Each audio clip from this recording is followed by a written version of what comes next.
It's doubleheader baseball time here on the campus of Illinois Tech. NAC Bass Baseball as the Scarlet Hawks welcome in the Lakeland Muskies on this cloudy and cool, what else would it be, Saturday afternoon here for Illinois Tech Baseball alongside David Cooper. I'm Aaron Shellen, and Coop, it's midway through the NAC season right now. Illinois Tech currently sitting 4-2, tied for second in the NACC, while Lakeland comes in 3-5 towards the bottom. And you and I were just talking about this. The NAC standings this year don't look quite like they normally do. No, they don't. We got a couple teams that have risen in the rankings, a couple teams that have fallen from places that we might expect them to be. Illinois Tech still in third place in the NAC, currently 4-2, tied with MSOE, who they've yet to face. Lakeland is coming in towards the bottom there with a 3-5 record. So from our Scarlet Hawks today, there's a saying we use, and it's sweeps make seasons. And this is a game Illinois Tech's looking to sweep, stay on top of that in action. I love it. Sweeps make seasons. You want splits, but sweeps make seasons. Yep. Love it. There's some teams like if we split here, we're good. And there's some teams we're going for the sweep. And just based on the current rankings, this is you always want to sweep, but this is a game they're looking to sweep here. Love it. Illinois Tech comes in 8-11 on the year, while the Muskies are 9-12. I mentioned 4-2 for Illinois Tech in the NAC, while Lakeland is 3-5. Scarlet Hawks coming off a 10-4 loss to U Chicago back a couple of days ago, and we're about ready to get started here for Game 1. On the mound for Game 1 for the Scarlet Hawks will be the right-hander Joe Bellflower. Bellflower on the season. This is his first start. He's only appeared in a couple of games. 6 innings pitched on the year, 10 hits for Bellflower. His last time out was back on the 26th against Rockford. 3 innings in that one, 4 hits, couple of earned runs, as his first pitch is over at 11:59 a.m. So we're starting a minute early. You love early starts, and he'll start Logan South, the second baseman, off with a ball in. Now fastball up and away to South. Second baseman for Lakeland. Comes in hitting .361 on the year with 12 runs knocked in. The freshman out of Oswego will take the 2-0. And he'll hook it out to right field. Lucas Wan drifting over, and Wan continues those improvements out in right field as Coach Ziefert looks to keep that bat in the lineup. 1 up, 1 down here in the first. I'll bring up now the right fielder, Oakley Spence. Let's take a look at the rest of that Lakeland lineup. It'll be Spence out in right field batting second. The third baseman, Zach Keegan, will bat third. Tucker Gegenfertner will bat cleanup and play first. Sean Gregorius does the catching, hitting fifth. Riley Roberts is the designated hitter, batting sixth. Dylan Costello bats seventh and plays left. Caleb Sumsian will bat eighth and play shortstop. And Chris Day will bat ninth and play center field against Joe Bellflower. Joe quickly got the first pitch over. That one misses by just a little, so it's 1 ball, 1 strike. 50 degrees here at first pitch. It's expected to stay right around that all afternoon. Lifted foul to the right and out of play. It's a good start here for Joe, getting a quick out. Got the second batter in a 1-2 count. In his first start of the year, about a week ago on a Wednesday, he gave up a trio of runs in the first inning and then settled in really nicely. So looking for him to settle in off the get-go here in his second start of the year. What are we looking for pitch-wise from Bellflower? Bellflower is mostly a fastball slider guy. Might have a little bit of a changeup. He's obviously coming off a big injury from last year, played a little bit last year, but then was sidelined, had a long offseason of recovery, and not just an offseason of like the winter recovery, all the way starting from May to get back and get right for the season this year. So he's been a guy that's been diligently working to get to that point, and it's really paid off. He's standing on the mound before us today. So fastball slider combo, that's mostly what we're going to see out of Joe today. Coach Ziefert desperately needs that third starter as well, right behind Cam Bracewell. And Carson Weiss, the freshman, looking for that third starter that you can throw out there every 5 or 6 days and can give you 5 or 6 solid innings, or even 4 solid innings with the way some of the bullpen arms for Illinois Tech have pitched this year. You can get 4 innings out of that, 4 solid innings out of your starter. That puts you in a pretty good position. This is grounded foul up the third baseline. Stays 2-2. Yeah, definitely want to see the length out of Joe. Like you said, need him in the third spot in that rotation. You know, Joe, his freshman year, came up and emerged as the fourth guy in the rotation, which is very impressive for a freshman. You know, and then obviously suffered an injury last year, and he's now back, so looking to fill that spot. This is lined out to right center field, cut off by Juan, and that'll hold Oakley Spence to a 1-out single. Got ahead of Spence, couldn't put him away, and now it'll be the third baseman, Zach Keegan. Runner at first, 1 out here in the first. Keegan comes in hitting .407 on the year, 33 for 81, couple of home runs, 20 knocked in for Keegan. First pitch blocked in the dirt by Phillip Bentz. Spence 5 for 5 this year in steals. Not a team that runs all that much. They're 20 for 27 this season, and this their 22nd game. 1-0 to Keegan.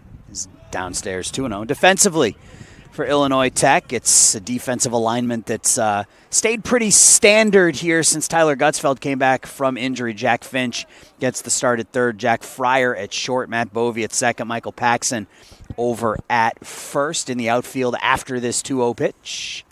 This is hit out to right as well. Bentz will trail back to the wall, and that's high off the fence. Hits the cutoff man, and that's a 1-out double for Zach Keegan. So the Muskies are challenging Lucas Juan out there in right field here. 3 balls hit to him, 2 he couldn't do anything with. And Lakeland has runners at second and third with 1 out. Now the first baseman, Tucker Gegenfertner. The outfield, as I promised for the Scarlet Hawks, Luke Yaknin in left, Tyler Gutzfeld in left, and the very busy Lucas Juan out and right with Phillip Bentz doing the catching. Gegenfertner, the team's leading hitter, .409 on the season. He'll line this out to center field. Tyler Gutzfeld races back, and he makes the catch over the shoulder. The throw back into second, and they're going to count the run at the plate, but the runner is doubled off of second, so the run will score. But heady defense there by Gutzfeld and Fryer to throw out the runner at second, Zach Keegan, who got himself caught off a second. The run does count. We're through half an inning. 1-0 Scarlet Hawks coming up.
Wild start to the top of the first as Illinois Tech turns an 8-6-4 double play, but Oakley Spence was able to tag and score before the double play was completed. So the run scores a run on 2 hits in the first inning against Joseph Bellflower. And here in the bottom of the first, Illinois Tech will take their first cuts against the righty Thor Durham, the junior from Palisade, Minnesota, making his 7th appearance of the season, his 3rd start. A 1-2 record, ERA about 11.5 on the year. 24 hits allowed in 14 innings of work. He's walked 9, he struck out 7. So you'd like to hope with those numbers that the Illinois Tech offense could put up some big numbers here this afternoon. And this is the lineup that they'll throw out there. Again, a lineup that hasn't changed much over the last couple of weeks. Batting leadoff will be the shortstop, Jack Fryer. Batting second out in center field, Tyler Gutzfeld. Michael Paxton hits third, place first. Jack Finch is the third baseman batting cleanup. Lucas Wan out in right field bats fifth. Jonah Wilkes is the designated hitter hitting sixth. Philip Bentz does the catching, bats seventh. The second baseman, Matt Bovey, will bat eighth. And the red-hot Luke Yaknin will bat ninth and play left field. That's the lineup for the Illinois Tech Scarlet Hawks, coming to play 8-11, 5-5 in their last 10, but 4-2 in NAC play. Fryer takes the first pitch outside for a ball, 1-0 on the sophomore Fryer, who you and I have talked about, Jack, at length in the games we've done together, and just the offensive improvements from Jack. 274 on the year, no home runs, a team-leading 19 runs knocked in out of your leadoff spot is an impressive number for Fryer. Definitely. It's been good to see the improvements from Jack this year. Had a great series against Edgewood, going 4 for 9 there. Not as good of a series against Rockford, where he went 1 for 6 in that series, but then really turned it around Thursday against Marion, going 4 for 9 with 4 RBIs in that doubleheader. They'll punch this out to shallow center. The center fielder, Chris Day, is not able to make the catch. Big turn for Fryer, but he'll hold it first with a single, and just threw the hands at the baseball, was able to reach out and poke it into center. Leadoff single for the Illinois Tech shortstop. Finch a threat to, Fryer a threat to run, 8 for 8 in stolen bases, leads the team there, and the team's leading power hitter now at the plate in Tyler Gutzfeld, 365 for Tyler this year, 5 home runs, 17 knocked in, those 17 RBI in just 13 games. He missed some time when the team went down to Florida, but he's back and healthy and raking as he went 4 for 5 in the Scarlet Hawks' last game against Marion with a home run and 3 knocked in. Yeah, I was told by the guys that was a big home run. A moonshot? Yeah. He'll sky this pretty well out to left center field. Chris Day, shy of the wall, makes the catch. So Guts gave it a ride, but hit it to the deepest part of the park. 1 away here in the first. Now batting for the Hawks, first baseman, number 99. Now, this is somebody that the Scarlet Hawks desperately need to get going in terms of power. Michael Paxton leads the team in hitting. He's hitting north of 420 on the year, but just 1 home run for Paxton this year after 17 a year ago. So looking for that power stroke to come alive here in the second half of the season. Yeah, pretty uncharacteristic for him. He's historically been a high strikeout, high home run type of guy. Strikeouts are way down this year, only with 7. So that's definitely a big plus, but the home runs are also way down. And so looking at your 3-hole, you'd like to see a little bit more slug, but I don't think anybody's complaining about a 420 batting average. No, when you're hitting 420, you're not going to get many complaints about what you're doing out there. That's bounced, and the throw down in time. Jack Fryer is able to pick up second base on the wild pitch, and that was close down there at second. Yeah, you talk about Paxton with the losses or the graduations of Carson Blake and Sam Sproul. You're really counting on Michael to be that big RBI guy in the middle of the lineup. Just 7 runs knocked in on the season for Paxton. He's got an RBI opportunity here with Fryer at second. Pitch is down and away, 2-0. He does have hits in 13 of his last 14, so it's not as if, we talk about, not as if he's going up there struggling. He's just not coming up with a lot of guys on base. Most of those guys being knocked in are the guy that's standing at second base right now, so he's not getting a lot of RBI opportunities. So it's in for a strike, 1-1, 2-1. Yeah, I mean, it's pretty hard to get RBI opportunities when the 2 guys in front of you lead the team in RBIs. Yeah. they're knocking in right. everybody. Yep, you're absolutely so right. Paxton's coming up with either the bases cleared because Guts hit a bomb, or maybe Guts is out there somewhere. Yep. 2-1 rolled foul. That catches Coach Z off the left foot. He'll say he did it on purpose. It looked pretty cool either way. It did, yeah. You got to have quick hands and quick feet when you're coaching third base. 2 balls, 2 strikes here in the Illinois Tech first baseman. Z sporting the new red Scarlet Hawks baseball hoodie. I really like that hoodie. I never got one. 2-2 off the hands, fouled back. You can't get one? You can't go, I mean, you don't have that pull? You can't get one of those? I could probably You could ask for probably one. wrangle one up, I'm sure. I guess I already have so many Scarlet Hawks Yeah, hoodies. I'm sure, the one for every day of the week. Yeah, you get a new one every year, so Right. it's like, you got plenty of them. 2 balls, 2 strikes. A pitch to Paxson from Dunham. That hits him. And caught him off the forearm, maybe? I think of the elbow guard. He didn't even flinch. My guess is that nicked his elbow guard. Probably didn't even feel it. He Yeah. just heard it. Jack Finch. So he's down at first now. Runners on first and second with 1 out for Jack Finch. Finch, the third baseman, the freshman, hitting .302 on the year, has 1 home run, 8 RBI, the lefty. Chance to tie the game here with Fryer at second, Paxton at first. The 0-1 over for a strike. Jack had a 7-game hit streak snapped in Illinois Tech's last game.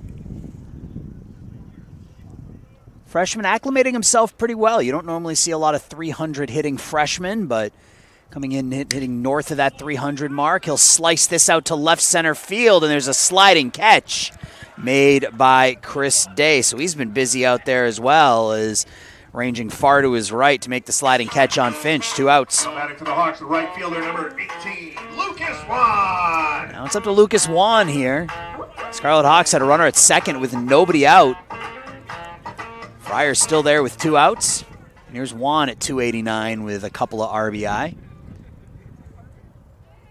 Lucas probably the best batting eye on the team. Tied for second in walks in just 38 at bats. He'll ground this to the right side into right field for a base hit. Spence will field the throw home. Fryer is safe at the plate. And there's that big 2-out RBI. We're knotted at 1.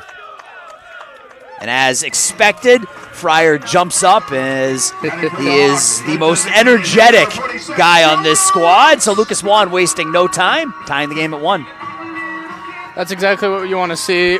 We talked about that a little bit before the game, how you're looking for more production from the 4, 5, 6, 7 spots on this lineup. You look at the run scored and the RBI. The formula seems to be that the 8, 9 guys are getting on, and then the 1, 2's driving them in. So it's great to see some action and some productivity out of the middle of the lineup there. Yeah, and when you say productivity, I mean, some of these guys, we talked about Finch hitting over 300. Lucas Wan was hitting almost 300.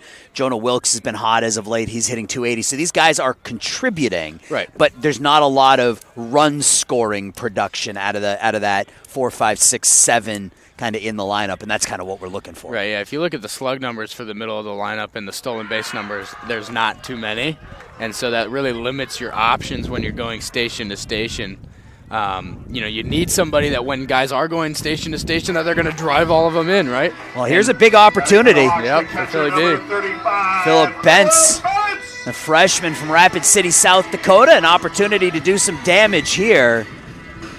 Bentz at 321 on the season, riding a 6-game hit streak. So he's hot, and he's hot at the right time with the bases loaded here in the first. Bit of wildness from Dunham as he hit a couple of batters this inning. First pitch to Bentz is called a strike. Maybe a little low, a little outside, but nicked the outside corner. 0-1 on Bentz.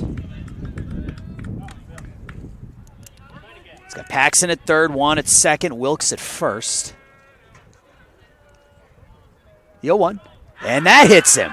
So that is 3 hit-by-pitches in the inning. This one will drive in a run, and the Scarlet Hawks take the lead here 2-1. We're getting some of that production. Maybe not the way you want it, Hey, but you'll you're take getting it you take those RBIs. If you can hit those elbow pads and you don't feel it, you'll take that RBI. Now here's Matt Bovey. Base is still loaded. Matt could use a hit. He's been scuffling a little bit as of late. 2 for his last 13, 241 on the season with 5 knocked in. He's been battling a contusion this week. Had a slash play on and kind of squared to bunt, and squared to bunt, pulled it back, and then fouled it right into his shoulder and has left him with a pretty bad bruise, and that had a hard time playing through it against Marion on Thursday, so he was benched about halfway through that game to let Mario come in and take over, who played quite nicely at second base, I might add. But it's good to see him in the starting lineup here today. Hope that Bruce has recovered a little bit over the course of 4 or 5 days. So that provides a little bit of context as to why he might not be feeling himself at the plate. There you go. You need that shoulder to swing a hot bat. This is grounded to third. Staying down on it is Zach Keegan. He'll step on the bag and retire Jonah Wilkes over at third. But a couple of runs come in, an RBI single, an RBI hit by pitch. Scarlet Hawks leave them loaded in the first, but they're up 2-1.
Top two, it's 2-1 Illinois Tech. Muskies will send up 5, 6, 7 here against Joseph Bellflower. Allowed to run on a couple of hits, but got out of the inning on a fly ball double play where Zach Keegan got lost on the base paths.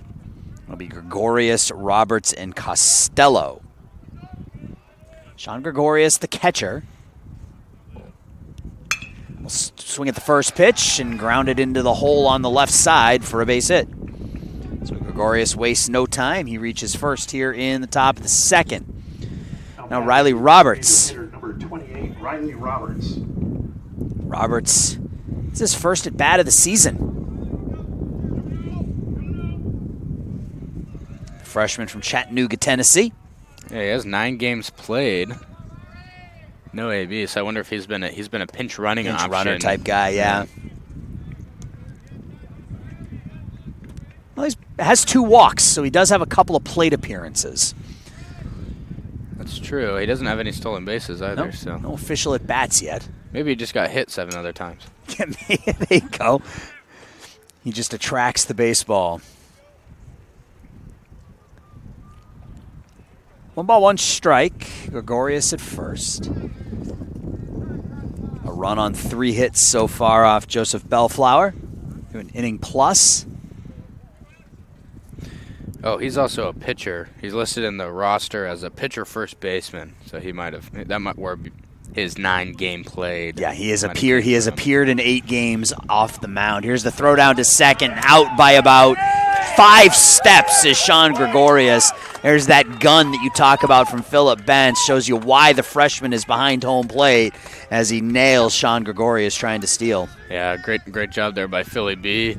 Gregorius almost got around it, kind of did like a jump swing move, and I thought he might have got in there, but I mean, it's a really hard call for the second baseman, and the ball beat him by 2 steps, so Bovee more than likely got the tag in there. Good bang bang.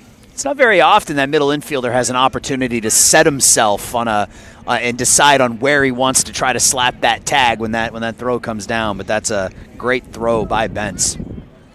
2-2 here on Roberts. Swing and a miss. Bellflower picks up a strikeout. His first of the game. A little late break on that one. Yeah, that shows you how much that caught stealing is game changing. Because now rather than 1 out runner on second base, you have 2 outs, nobody on, looking to get a quick inning here. Was that the slider from Joe there? That was a slider. That's what it looked like. Yeah. Yeah, I'm learning. Sitting next to a catcher, I'm starting to learn some of that stuff.